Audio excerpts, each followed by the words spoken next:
Okay. Good morning, everybody. This is Engineer Naf Al-Haddad, Head of Research and Strategic Planning at Kuwait Authority Partnership Projects. I'm the chair of the MENA chapter, the Middle East and North Africa chapter for the World Association of PPP Unit and PPP Practitioners, WAP. Welcome, everybody. We'd like to welcome our panelists as well today for this important, actually, and technical topic.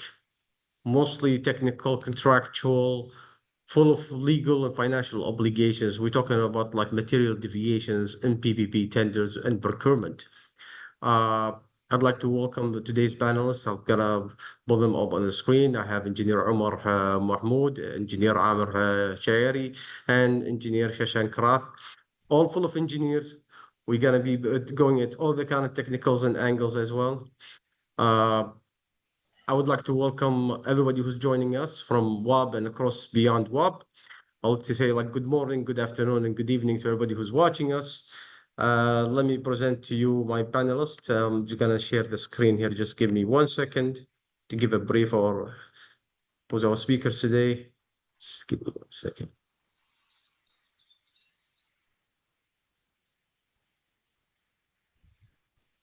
I hope that you see my screen. Yes. Okay.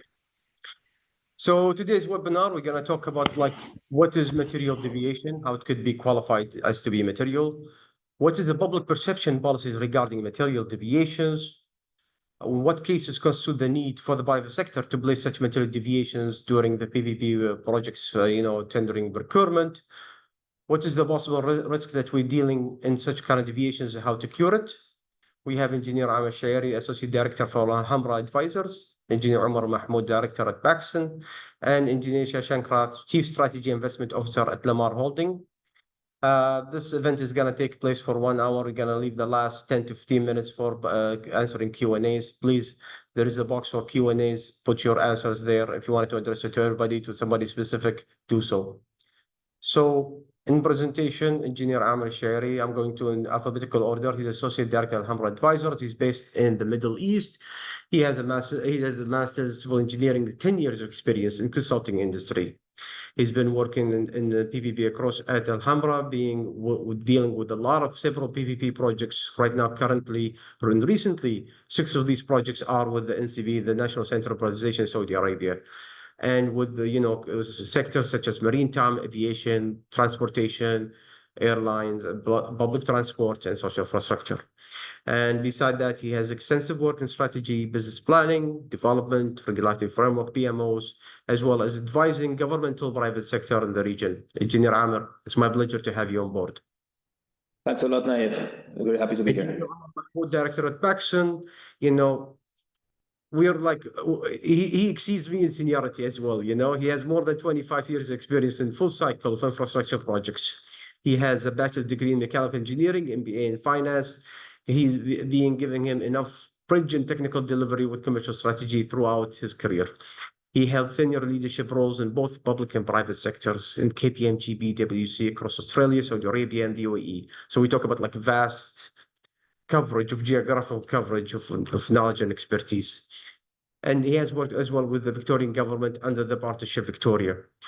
His portfolio of works associated with projects worth more than $30 billion across healthcare, water, wastewater, transport, logistics, real estate, and education.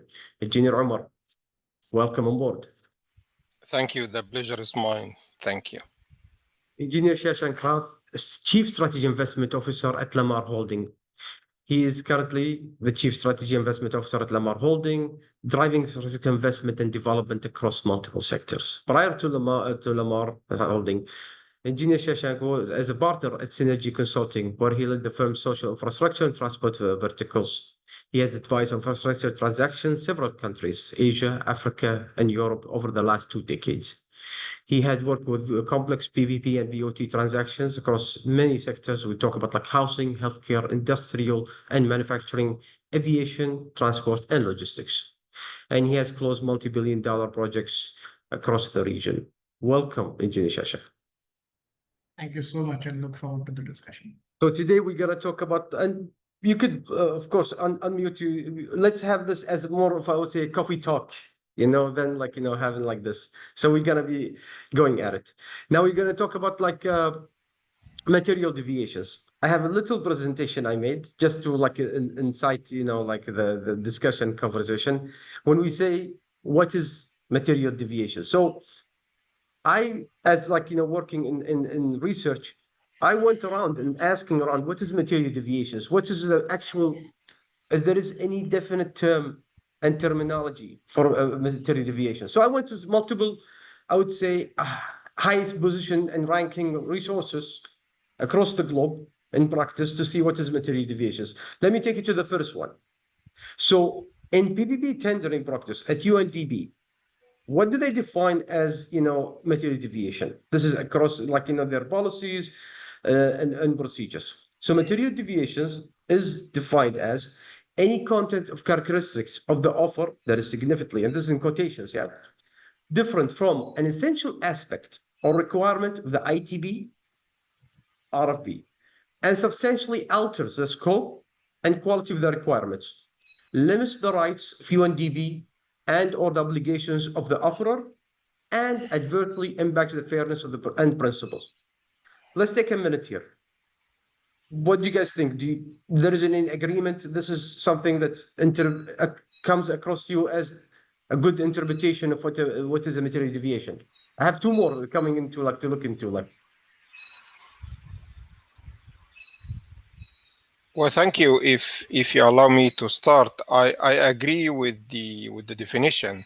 Basically, in a nutshell, the material deviation is considered, or the deviation considered to be material if it changes the core risk sharing principles in the PPP. PPP is more about risk sharing between the private sector and the government. So the government enters into the agreement at the beginning with some sort of risks to be handled by the private sector. But during the tender, maybe the private sector thinks that he cannot do it, or things are difficult for him, or situation changes. So it affects the original risk sharing mechanism with the private sector. Could be.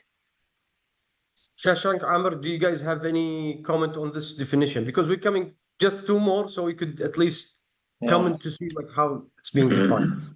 It's mainly what I agree with Omar. It's mainly anything. I mean, at the end, it's costs. It's the business case that was built and so that would end up affecting the risk allocation. But I would also add on top of that something that is a bit more maybe intangible, which are the expectations of the government towards the business case. So if those expectations have been quite misaligned in what the private sector would be requesting in that material deviation, then it might be considered material deviation. One example could be the timeline, for example. One expectation on the timeline, and then all of a sudden, no, we cannot do this in this time that you're saying. So risk allocation, I would say definite basic requirements, for project implementation. Shashank, do you have any take on this? Yeah, sure. I think in principle, what has been discussed right now is exactly what material deviation is. And the only other thing I'd like to bring it slightly differently from the private sector perspective is when there is a new transaction in a certain sector, even when the project itself is structured different from other projects because it is a different sector or a new set of documents that are issued, that is seen as material deviation by the lenders and the private sector. So yes, there's one which is a difference that the private sector brings against the RFP documents. The second, what I'm bringing is a very tangential comment saying that when the procurers themselves bring in certain considerations onto the table, which may or may not be palatable for a new project. So. The next, because I want to only like capture these in 5 minutes or less, so we're gonna also go to another one. So the World Bank as well, because I want to like to find in the laws. I haven't seen a law that defines material deviation. So usually it's by practice or like guidebooks. So the World Bank defined it in its practice, like in procurement. That's the World Bank procurement. A material deviation in a bid means a significant departure. See, that's how it says, significant, focus on from the requirements outlined the bidding documents that affects the scope. This is what like also Amr said, quality or performance of the goods works, or services, or unfairly impacts the competitive position of other bidders. Now, that's another angle we have to look at. It's a deviation that is so substantial, it cannot be accepted, as it would either give the bidder an unfair advantage or compromise the integrity of the procurement process. Now, the thing about it is that, when we talk about like a substantial, I mean, substantial cannot be accepted. And we're talking today also about the curing, how to cure it. See, this is as a term has already cut the line through any kind of form of, I would say, maybe coming into terms, into like discussion, negotiation. What do you guys think? Absolutely, if I may. Yeah, I think this is definitely what you're saying, because I've seen projects where the scope or the size of the project has been significantly altered by one or more bidders, and where economies of scale definitely help. So it's like if somebody is expected to bid for a project of a certain size, and if the private party decides that they double the size of the project because the overall offering is a lot better, then that definitely is a material deviation, and like you said over here, it impacts the competitive position of one bidder vis-a-vis others. So But don't you think it's like, I mean, guys, don't you think it's a bit extreme? That is, I mean, it definitely is. This is a quotation from their procurement guys. It cannot be accepted. I have seen both situations, so yeah. Yeah, this is, I mean, sometimes it might create, and this is why it shouldn't be accepted when there's material deviations, not only in the competitive process, but even at the stage in which you are negotiating with the successful bidder. And here I want to focus in the sentence of impacts the competitive position of other bidders. It's the feeling of unfairness that it might transmit that a material deviation is granted to whomever you are talking with.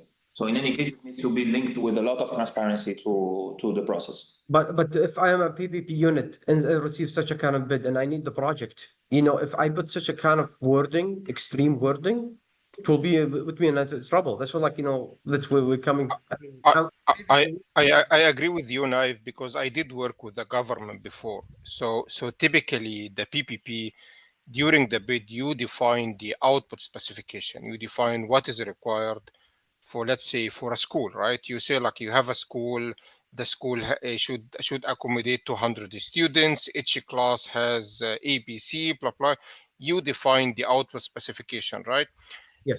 And according to this output specification that you had in mind originally, you have a budget, what we call it public sector comparator, right? So you assume that this is the budget that you're going to deliver the project within this budget. So if a bidder, comes back to you with I would say with the higher requirements, right? With the higher, so you ask it for APC, he delivered you APC, D, E, and F. I mean, but if it's with the same budget that you asked for, I think yes, it's a material deviation. But at the end of the day, it's for your benefit, right? You asked for a car, and he offered you a rocket, right?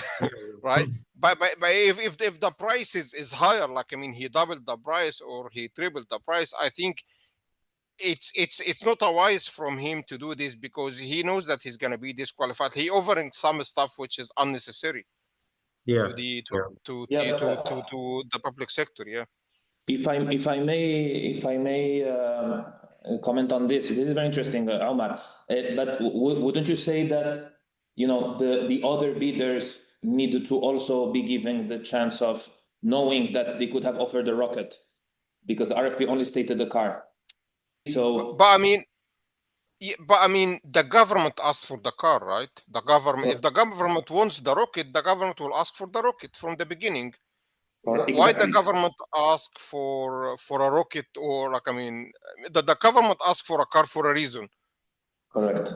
Agreed. And I think this is where the discussion will lead us, on how the business case has been built. Yes. Because what you guys have mentioned, I came across as a real case situation, but like it's what like the economic model provided versus what you state in the RFB as like for determining example tariff whatsoever. Sometimes our methodology for, evaluation of bids may not be the economical mode. It could be sometimes. And that's what like stirs up trouble, I'm giving you further capacity for a higher price, why you're not taking it, for like, is I would say the value of like economics of scale, Let me go to the last one, just so we could. I went into a legal source, Cornell. You guys all know Cornell Law School in New York. So I went to like something that says like, okay, let's keep away from maybe PPP practitioners. Let's look at like from the legal, contractual perspective. So they define it. The Legal Information Institute at Cornell Law School interprets material deviation as if something deviates materially. It typically means there is a significant or substantial departure from a specified standard, expectation, or requirement. A deviation is material if it affects the essence of the agreement. This is something which is crucial as well. We talk about like the articles of the agreements of the contract, or the purpose of the regulation. For example, in a contract, a material deviation might involve a significant change in the quality, quantity, or timing of goods, like you mentioned, Amr, or services delivered, which goes beyond what was agreed upon and impacts the receiving party expectations and obligations. So this is the focus right now on like the contractual between two parties in agreement, not I would say maybe in the competition kind of mode, which is we talk about like right now, if I give the room for somebody in, why we shouldn't be open to everybody? That means I have to go back and redefine what is to be expected and what is not to be expected. Because if I don't set a ceiling, everybody will be giving you the stars in the skies, and there is no way to compare it on a fairly basis. Now, I'm done. There is any kind of comment before we go into the next topic? Like, do we have like I would say maybe a general agreement about these definitions? I think we agree on the definitions, all of us. I think the only comment I'd make is that we talked about the car and the rocket. I think what is important is for the government also to have an open mind in terms of saying as long as the bidder which is given the most competitive car can offer a rocket and it be feasible, I think that is a fair negotiation discussion. So as long as it is still the preferred bidder, I think as long as the preferred bidder is identified, if there are tweaks that can happen in the overall submission to make sure the final offering is better for both the private party and the government, that should be a deviation that should be acceptable to everybody. But again, like I said, I've seen it in both situations, so it's up for discussion.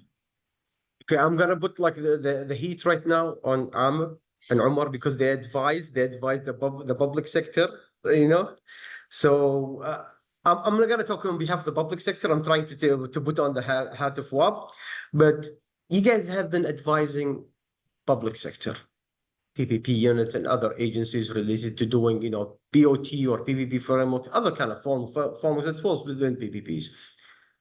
Now, what is the public perception when like you guys are advising and you're expecting to receive bids or requests for clarifications and you see such kind of material deviations arriving? What is the typical perception from the public sector in dealing with such kind of amount of deviations that seem to be classified as material in their mindset? If I may start, Omar, if you don't mind. Yeah, go ahead. So this is a very good point, and it's something that during the projects that we have had to do in the region, there is always an initial, and this is what I was mentioning before. There is an exercise of landing a bit the expectations of the government for whatever project is happening. Landing them, if you want, to a bit of a realistic, conservative approach. And why is this? Because the life cycle of projects, usually they come from a wider strategy, national strategy, regional strategies for specific regions or cities or whatever, that later on need to crystallize into something more physical, more tangible, more realistic, more aligned with the current market situations, with conservative projections, etc. This is a very necessary step that sometimes it's not properly done, and some projects that are considered very strategic pass some gates that they shouldn't pass, the needs assessment, for example, the appraisal phase, for example, sometimes they pass without somebody else wouldn't have passed them. If this happens at the end, it ends up creating this frustration, this misalignment with the market, these completely different business cases from the private sector, from reality, from lenders that also advise or basically give money to the private sector versus what the government is expecting. This is why it's hold on. Let me break it down. You talk about, like, first of all, let's say the unreality of what's the public sector is placing. I'm talking about, like, I would say immature preparation of the project. That's the first point. That it's not meeting, for example, the quality, it's not meeting, like, the right. Then becomes the mismatching. The mismatching is something, of course, also, like, it can sometimes it's cascading. Like, yeah, it's that it works into that way, and sometimes it's not. Even like a public sector could be doing something well, but then the market has shifted in a very short time, or maybe other regions, like whatsoever, that the market is just not interested in this technology whatsoever anymore. That's why it causes a mismatch. I agree, but what I was going to say is that it's the job of the advisors, and not only the advisors to the government, but also whoever advisor is hired by the private sector to align. So private sectors need to be, if you want, to the expectations of the government, whereas the government's expectations need to be lowered or aligned to the private sector. So it is an alignment, as I see it. It's an alignment job that needs to happen throughout that needs assessment and throughout that appraisal phase. What do you think, Umar?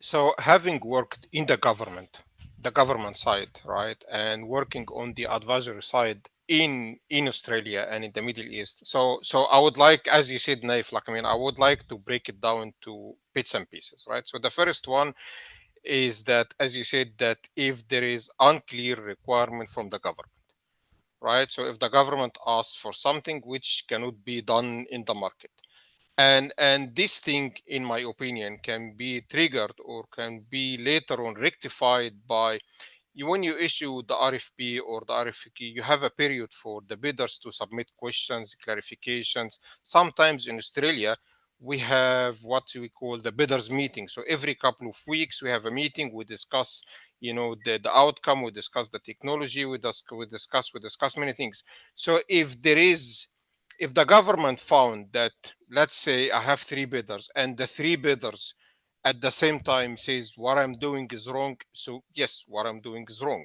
right? That's true. But if only one bidder have a different opinion than what was in the RFP, so it doesn't mean that I did something wrong. Maybe the other bidder can offer something different, as you said, like, and this is maybe when we come to the question again about the rocket and the car and the value for money.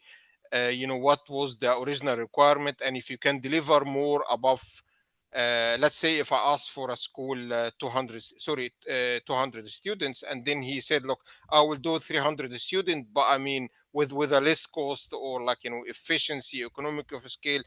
But these things, I would say, it is to be discussed base by base. It's not a general case. It's discussed like case by case. And and that's it, probably. Yeah, I forgot what I was saying. I'm working the public sector till date, and we do get like material deviations, and yeah, I believe some of them falls upon like the public sector. Sometimes actually the public sector does its job, but what they're asking for is unrealistic, but they want it. If they, I've dealt with some, line ministries which want iPhone 11, where like iPhone 16 is right now in the market, or like 17 or whatsoever. But they insist they want iPhone 11. It's tested, it's proven whatsoever. So sometimes it's like this, and sometimes the feasibility study or the business case presentation and preparation to be launched takes a long time. By the time you're going for the procurement documentation, the qualification procurement tendering document, that technology is just gone. For example, if you say like, I'm going to depend on, something based on C++ programming language, and then you go into right now it's C Turbo, which is something maybe totally different. So that falls also upon like the timing and the management from the public sector. And which is like, and especially right now, currently, the technology and also like the market is just keep shifting. Whatever is hot, whatever like everybody is moving. And it falls between also like, the mindset, I have to say that the mindset of accepting, endorsing such kind of technologies. I know there is a lot of fear between public about like what's something untested, unproven, especially when it comes to like, for example, line services, like public services, and they have a fear of like about commitment, it's, something like this. But Shashank, right now, what if you right now you with Lamar Holding, let's say Lamar Holding is right now bidding, competing, why would you make my day worse by putting material deviations in the bid that you want to prepare, No, I'll answer that, and we've done that, I guess, in a couple of cases anyway, and I've done that in the past in the private sector. So I think it's a couple of things. I think a lot of, and especially in the region, I've also worked across different regions, but I think in the MENA region right now, as well as other geographies, I worked maybe in Africa. So there are certain geographies which I've considered more mature on the PPP life cycle, and others which are kind of catching up. So a lot of time what is happening is, and procurers are taking documents that have been used in a different geography and trying to use it as it is in the new geography, which Recycling. may or may not. You recycle, exactly. Yeah. Recycle, reuse. So yes, there is an element of tweaking that is happening. Obviously, I'm not saying they're just copy pasting or reusing the entire document, but the perception of what the public sector wants in terms of the risk allocation or the technology, or even, for example, the termination protection, etc., is different in different geographies, is different in different sectors. So then as a private sector, when we are looking at it, and obviously a big element here, which we all have to accept, are the lenders. So as much as the private and public, both parties want to do things in a certain way, lenders, given they put 70 to 80% of the project cost, drive a lot of decisions. And lenders obviously want to see some things which are extremely risk averse and in their favor. So I think that is the other reason where it is taking time for the risk allocation on some of these projects to evolve from day one till where it is now.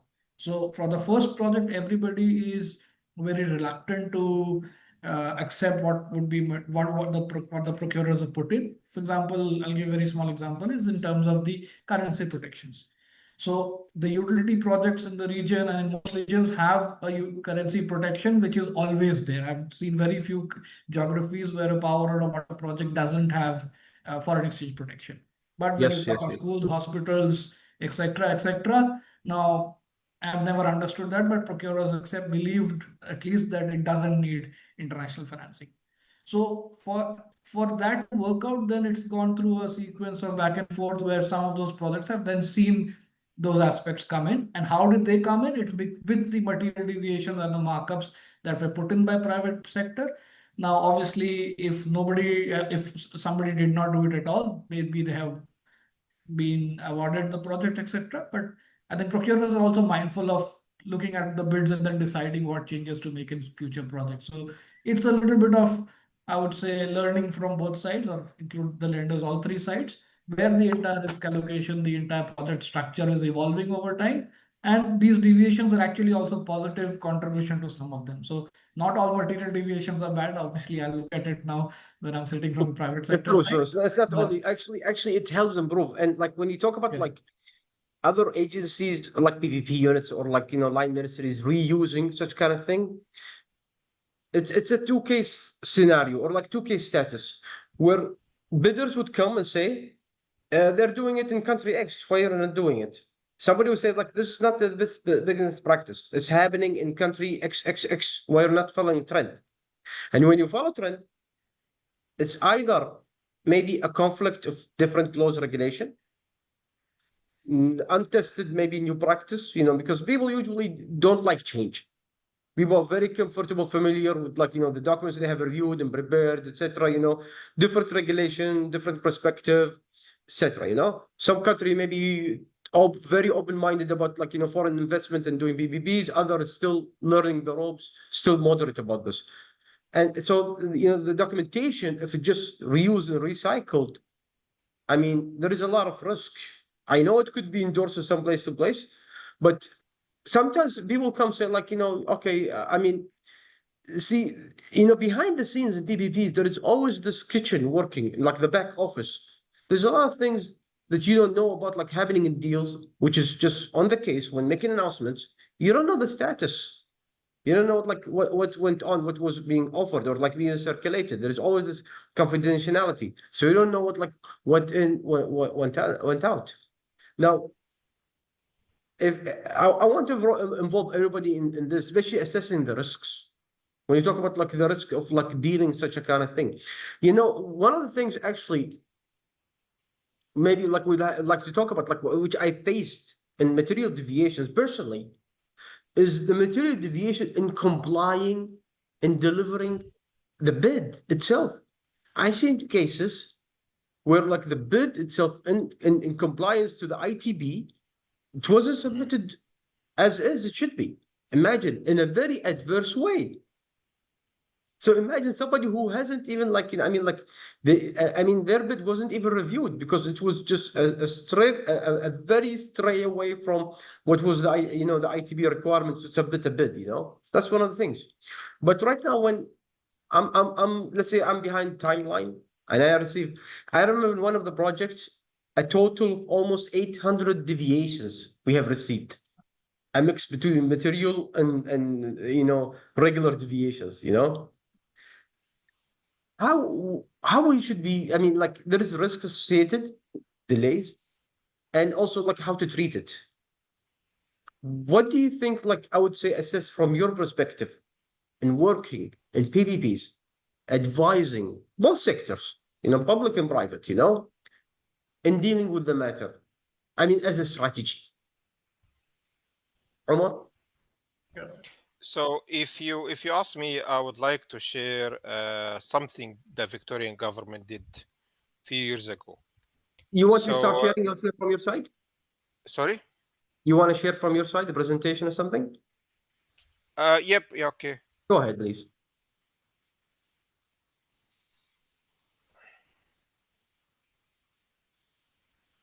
Can you see the screen?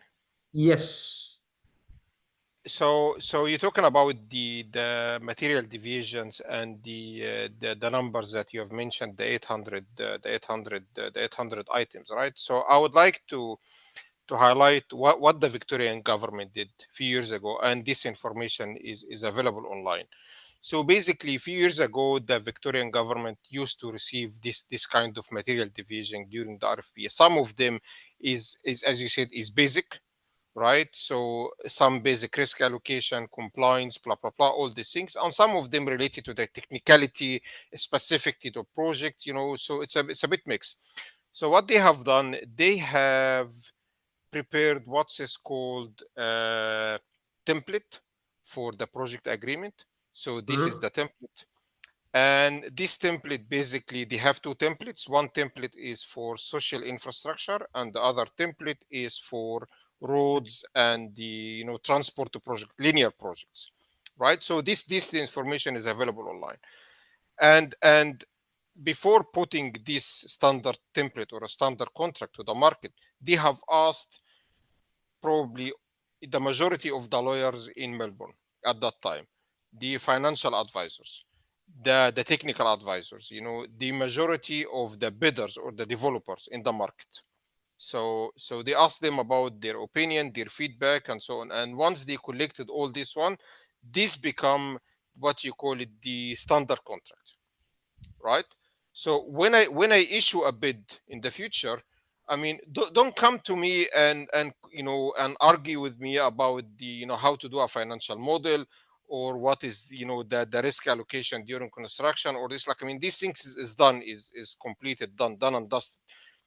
Now the division is only regarding to a project specificity. If I have a harsh if I have a harsh penalties, or output specification, or some sort of expectation to the government. So these the things which so these are the things which, yes, you are open negotiation with. But other than that, like, I mean, it's probably it's done and dusted, you know. Well, but look at it this way. I mean, like sometimes, I mean, like, see, it's a partnership model. It's a partnership model. I agree with you. It's a partnership model. Yes. It's a husband and wife model. Yes, it's people. Yes, I look. I totally agree with you. Yes, It's a long-term Catholic marriage type of of relationship. I agree. This. Everybody is Yes, right yes, now smiling and laughing. It's a matter that affects everybody. So there has to be common understanding and, I mean, sharing of responsibility and liabilities. See, that's what, like, causes material deviations. I'm talking right now away from, I'm just like a PPP practitioner, When you shift the scale, it goes somewhere. It has to go somewhere. right. And when there is a shift, there is always, the financial impact, legal impact, always comes into the money tie, everything is in dollar sign, as quantified. But I the thing agree. about it is about like how the government can act upon like such kind of matters. Because look at the first in your first slide. Look at the first line. It says public stakeholders often view material deviation with suspicion. And this is Yes. almost accurate. Yeah, this is accurate. But Yeah, there is yeah, always a catch. What's the bidder is trying to do here? But they have to yeah, yeah. understand. They have to understand. I mean, like, uh, there has to be a maybe. I'm just recommending, and I'm just like saying, like, I'm thinking out loud. Is that there has to be a jump in the way how the practice should work to meet business standards. This is one of the things. You cannot be that much of rigidness No, I agree. I know. because I totally agree with you. Sorry. I totally agree with you because as a government, whether you are a government or an advisor, right? When you issue the RFP, you think that you have done the best. Like, I mean, you have done the best thing, the best deal. You've looked at everything, and yes, when you receive a deviation, regardless if it's a big or small, you think about it. Oh, why he deviated from the stuff which I wrote. Yes, I agree with you. You look at it as, with suspicion. Yes, that's that's right. Or, Yes, when we talked maybe a couple of weeks ago, we talked about like not only during the procurement, some deviations occur post procurement. We talk about like yes. implementation project. Can you please share with us? This is something that would. I'm sorry, I didn't bring to here, but it's something crucial that we'd like to talk about. I believe we came across such kind of things. So after the project. Yeah, both in project implementation. What Yeah. happens? So typically it happened during construction when you start digging. And so, I mean, for example, like, I mean, this is something which is already, like, I mean, in the on the news, like, I mean, we have a project in Melbourne called Melbourne Metro, which the government will put a tunnel and a new metro lines and so on, and it's digging under the city. It's a live city, right? So the contractor accepted originally the risk allocations and the drawings and so on. But during the construction, he found that, it's like, I mean, pipelines, electricity, like, I mean, there are more stuff, especially, we're talking about the excavation, and the lead is more than his expectations, right? Is more than his capacity and capabilities. So what they did, they came back to the government and said, look, this is what we put, right? But I mean, we have seen a huge amount, in the excavation, or the work needs to be done. So what can you do? So the government in this case, like, I mean, can think, one of two ideas. Can think, no, this is your problem, I'm not gonna do it. But in this case, the project sector will say, okay, I'm gonna lose heaps of money. I know that I'm gonna lose heaps of money, so better to cancel the project and thank you, and I will pay the banks now whatever amount I have, and that's it, right? Yeah. But at the end of the day, the government needs the project. Remember, the private sector is doing the project for the government, for the public. Yeah. But because the government wants the project, so the government negotiated with the private sector. It has its own assessment, see how much it costs, and they reached to an agreement that okay, fine. So you require X amount. Okay, we find it right or wrong, whatever. We're happy to pay you whatever amount of money, right, with extension or without the extension, and then we solve the problem and then we move forward. So you can have it. It depends on your approach. In the remedy. You reminded Yeah. me of a case. Actually, it happened the last couple of years here. One of the projects, the pipelines, like you have to dig up pipelines, Mm. and during the tender documents, this is the official, depth, and the lines as schematics, and and everything. Both awarding, when they started to go on site, they found out that the alignment of the pipes and the lines has been actually changed the whole time, the tendering and the awarding and everything, Ah, by, okay. by another regulatory entity, and the depth as well. Imagine. So if we talk about, like, it's been 15 feet under, 15 meter under earth, it became like 30. If it was north, Uh, it became like right now northwest, A major mhm. deviation, it had a material impact. We talk about like financial, we talk about like, time schedule implementation. I believe the state was coming into a kind of terms into remedy and time extension, as well as compensation, and issuing like VOs, for compensation on this. But this is one of the risky things that you could get. That means, I mean, and this was actually falls upon the public entity not being up to date on what's happening on ground, you know, securing these lines, or like these tracks, as well as, like, I would say, expediting the process.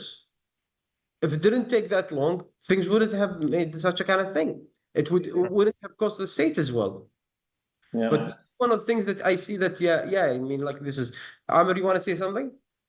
No. I'm agreeing with you. I'm waiting for you to finish. I just wanted to add that at the end, when these things can always happen, and the government might bear the risk. You can agree with the private sector to say, hey, well, let's issue a VO. Let's do it, depending on whether timeline is very pressing, or you can allow yourself as government to retender and so. But at the end of the day, and this is, I guess, what was also like the origin of the discussion today. No, if the procurement process has been transparent enough and you have been fair to all the bidders and it was properly competitive, then you're kind of covered.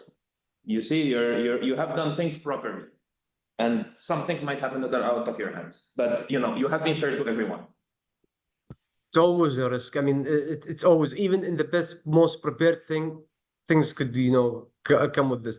I mean, especially I've played this kind of ball game when the sponsors or the bidders coming into the middle between the lenders and the public entity, or like the PPP unit. And the sponsors, sometimes I feel bad for them. Seriously, sometimes I feel bad for them, because they have to be like, yeah, they have to be. Sometimes they become, them, as well as the PPP unit. I mean, sometimes PPP unit is also like, in the same pool as the sponsors, because they have to, in the end, the real, I would say, the owners, or like, of this contract, are the lenders and the public entity once the transfer goes back. But when we talk about like the lenders, yeah, the lenders sometimes aligning their, because you have credit risk assessment, and all these credit agency committees internal, who could be in Tokyo, or could be in Zurich, or could be in Sao Paulo, and assessing something in, maybe in Egypt, or something in Iran, and they're not on the scene. Some of them are not truly familiar. When I sat down, I met personally with some of these big multilateral, development, and even, some of these commercial banks. They have no familiarity of the local scene. They're taking it as like, this is the practice, what we're going. If this is common in country, or this is common in GCC region, we'll just follow, and I would say, treat it as this is the best practice. Right. And the problem is, like, countries keep competing themselves about, like, who established the next new trend. This is something that comes to concern. Shasha, You want to add something before we start going into the questions? Because I see there's a couple of questions that we have.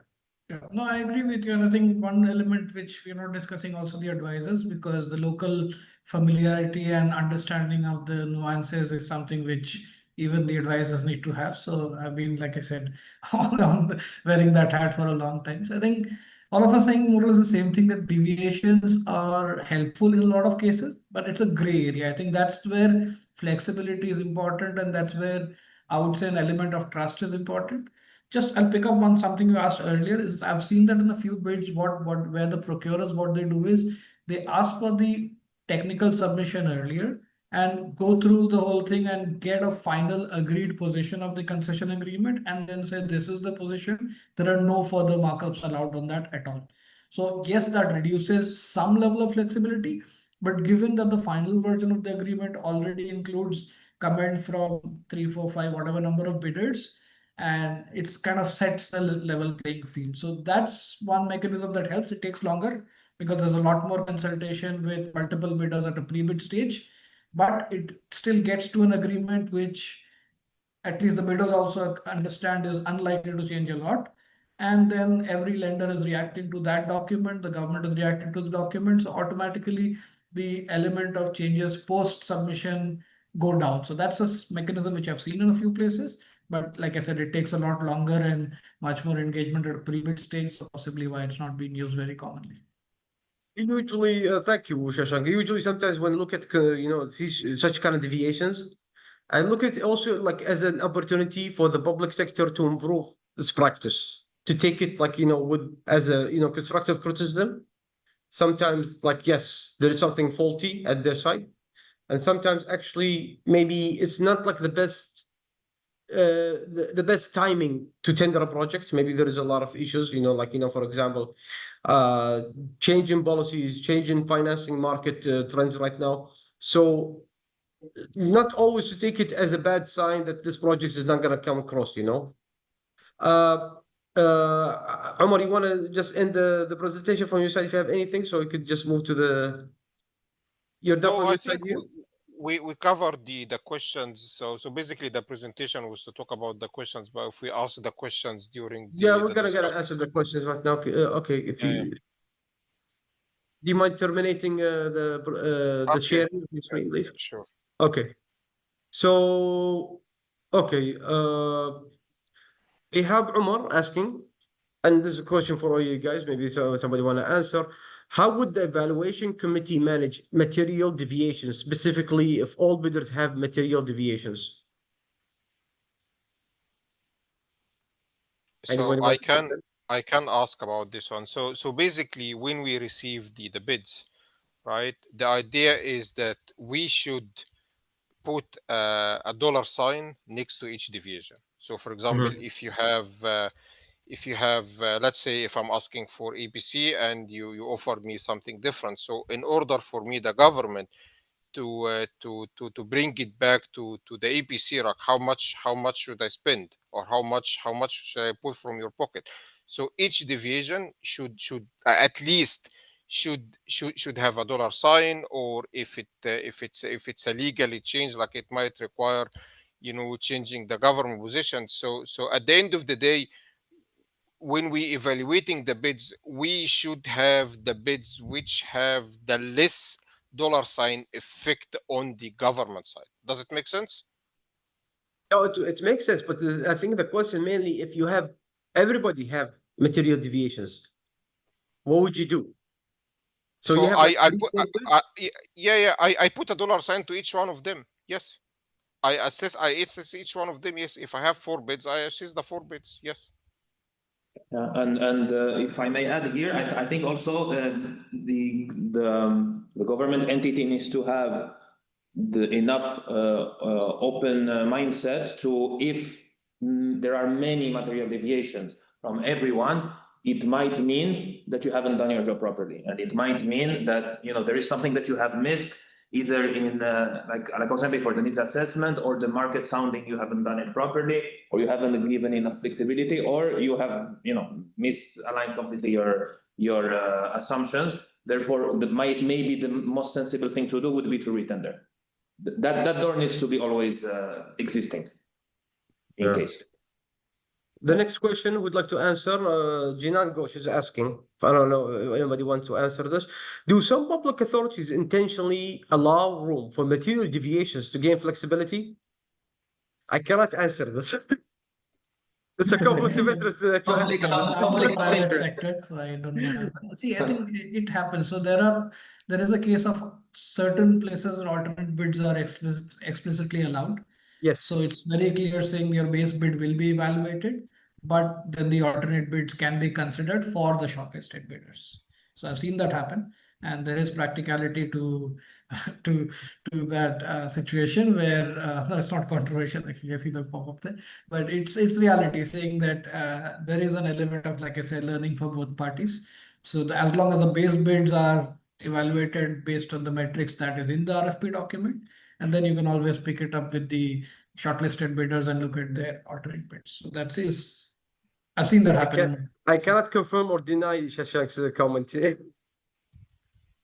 But Jinan is also asking, could fear of being disqualified for a material deviation discourage innovation or alternative technical solutions from bidders? Yes. What do you think, Aga?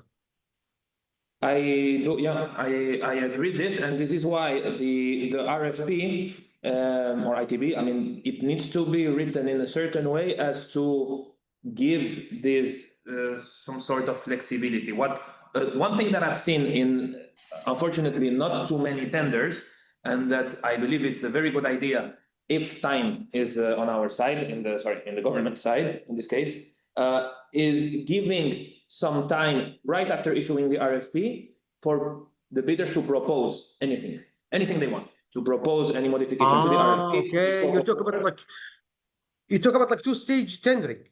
Correct, and you give them 2 weeks, 4 weeks, propose any deviation. Let's call it deviation. Call it, if you want, like a sounding Feedback. Exactly, it's feedback. What do you think of this? You gather all the feedback from everywhere, from all of the potential bidders, and then you take whatever you want, and you don't take whatever you want. And here, for example, Naif, you could capture these innovations that you have missed, these solutions that you haven't thought of, etc., etc. This is something honestly, I do recommend two-stage tendering. I've seen many agencies do it. And the problem is that the time constraint. Some of them, they say like, we don't have time for two-stage. Correct. Because you get all the feedback, you go back again, you go to the drawing board and look at what needs to be fixed or not. Does it need to be re-reviewed again legally, stuff like this. So that's why like the fear of such a kind of thing, But honestly, as a safe side, yeah. And sometimes these 4 weeks that you might take for 2 rounds of like receiving feedback and so might save you down the road many weeks of material deviation dealing. And negotiations even. And coming to, and even like, you're filtering. Like I said, in one project, I get like 800, I could get like maybe 60 or less even, of shorten. But honestly, when it's like the could fear of being disqualified and discouraged, I remember like in some of the documents I worked on, like in the last 10 years, I don't say like, remember like when we talked about like how the material deviation is defined, we will say material, like in context, material deviations are discouraged, not banned, not shall will immediately disqualify you, but we say like it's discouraged and may result in disqualification if it's deemed, highly material, etc. So the language is a bit moderate, yet still giving caution, Correct. Vinod Bandi, Mr. Vinod, say like, what are the criteria to reject the bid having deviations, but these deviations bring better solutions? What do you guys think? The criteria to reject the bid having deviations, but these deviations bring better solutions. I think it's almost the same. And it goes to what Amr said. If that brings a better solution, I think the government typically would pick these solutions and re-tender because it becomes very controversial to otherwise award somebody with a better solution but significant deviation. So that's a safer way to handle better solutions plus deviations rather than awarding it. Correct.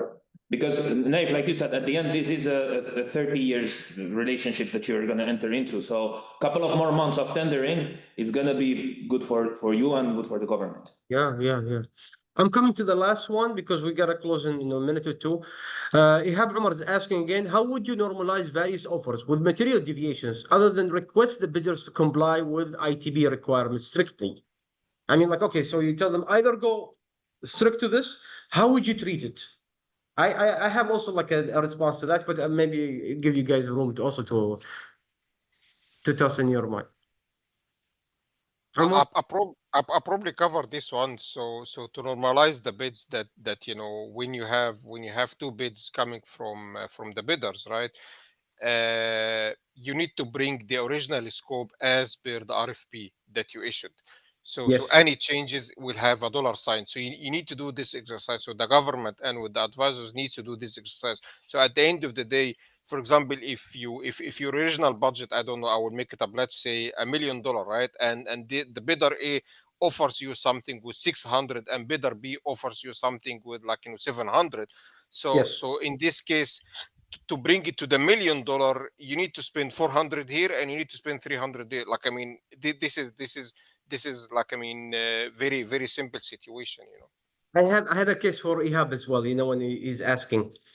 I came across a project, actually two bids we have received. Two bids has the same material deviations, exactly the same. We found out it's coming from the same lenders. So the lenders are common. The same exact ECA/lenders are coming for two bidders. So it's the same thing. It's exactly the same text. And this is something that is unique. What would you do? So you have only maybe 2 to 3 bids. They all share the same material deviation. Now, I have to look at it this way. Now, in material deviation, it's based on like a deviation from the ITB or a deviation in the offering that would give an advantage or unfair treatment of one bidder to another. Now, it is a deviation from the ITB, but both are equal because both are asking for the same thing. This is something which is, but the problem is, I did sympathize with the bidders because what was stated in the ITB legally was not a partnership, was not a true actual kind of partnership. It was tilted in the risk and liabilities and obligations. And this is something that actually in the end, cut the timeline of the road short. It wasn't. I mean, it wasn't awarded because of that. And that's what, according to the governmental terminology and cure, they called the bids are not qualified, to be evaluated and to be awarded. That was like the escape plan. Unfortunately, that was the case. Well, actually, there should be more, I would say, flexibility and understanding and see how do we deal with this to ensure that means the ITB has an issue or the documents has an issue. The state has to address this. They have to acknowledge it, they have to address it and see where it comes to grips with this. But the problem there is always this: when you have received bids, floated the tender, people didn't apply because they didn't like the terms. Some applied and they put the constraint accepted. That's like when something comes and bites you in the back. They say, you should have stated this from the beginning, that you're allowing such kind of rights to be offered or such kind of exemptions to be offered down the line. This is what it falls on this. Gentlemen, we have closed the time right now. If you have any last comments you want to say or recommendations for, PPP units or private sector, each is given 1 minute. So I will start, as you said, like, I mean, PPP is called public-private partnership, right? It's like a marriage, as you said. So at the end of the day, if there is a deviation, meaning that I'm shifting the risks from one party to the other party. So, but at the end of the day, the job has to be done. So if the government truly thinks that the private sector cannot do this or it has right to over the deviation, so the government should be open-minded and accept it if it comes from different bidders. Amr? Yes, me, I would, and at the risk of sounding repetitive, I would put the emphasis and the highlight on not underestimating the value of the needs assessment phase and the appraisal phase and the market sounding that goes with it. So that ear that you're putting on the market and that alignment with market current reality is critical to ensure that a deal will work or will not. Gotcha. Yeah, I'll also be repeating most of it. So I think it is a marriage, like all of you said, and the banks, if I may use an analogy, are the nosy in-laws. So we need to listen to all the parties in there and kind of have their needs addressed. One very big impact aspect on all of this is trust with each other. So I think if that is in place, then a lot of these deviations, and I think Omar, thanks for using the word suspicion, that suspicion needs to go away because everybody wants the project to get done. Otherwise, nobody makes money, right? Everybody is spending a lot of time and money to put these documents in place, put these bids together. The banks are reviewing the whole thing. So I think everybody wants the project to get done. So that is something which, as long as everybody is aligned, then they can sit across a table and even discuss what is material, because eventually, if we don't agree to each other, then we're not going to have a partnership. So I think that's important. Something that I would like to close by, like also as my personal recommendation to PPP units and practitioners, if when a PPP unit or like a line ministry is preparing, tender documents, if it personally doesn't agree to do it, as take obligations on themselves to the extremity or whatever is placed, don't expect others are gonna do it. If it doesn't make sense in it, and you think it's too extreme for you, then don't expect others are gonna do it. Because it's not gonna float. So that's why I'm saying, like, you always have to put yourself in the place of the bidder. Am I asking too much? Or am I asking for, like, to paint the pyramids in gold, It's something like you cannot ask for, like, like the rocket if you want a car, Gentlemen, discussing this topic has been truly, truly beneficial. I really like talking to you, and knowing you, even Engineer Omar, Engineer Amir, Engineer Shashan. Truly, like, we're all engineers. If we had legals, it would have maybe gone south. It wouldn't have finished today. With all due respect, of course, of legals, financials, but like, as from people who have practiced and tendering the documents and working with both sides in PPP documentations, from preparation all the way, even during procurement and post procurement and implementation. Thank you very much today, and thank you for the attendees for your questions, and that we're gonna post this video hopefully on our YouTube channel. Please follow us on WAB social media. Thanks to everybody who attended today, and thanks to our panelists. Have a nice day. Thank you. Thank you so much. Thank you. Thanks a lot, everyone. Thank you. Bye.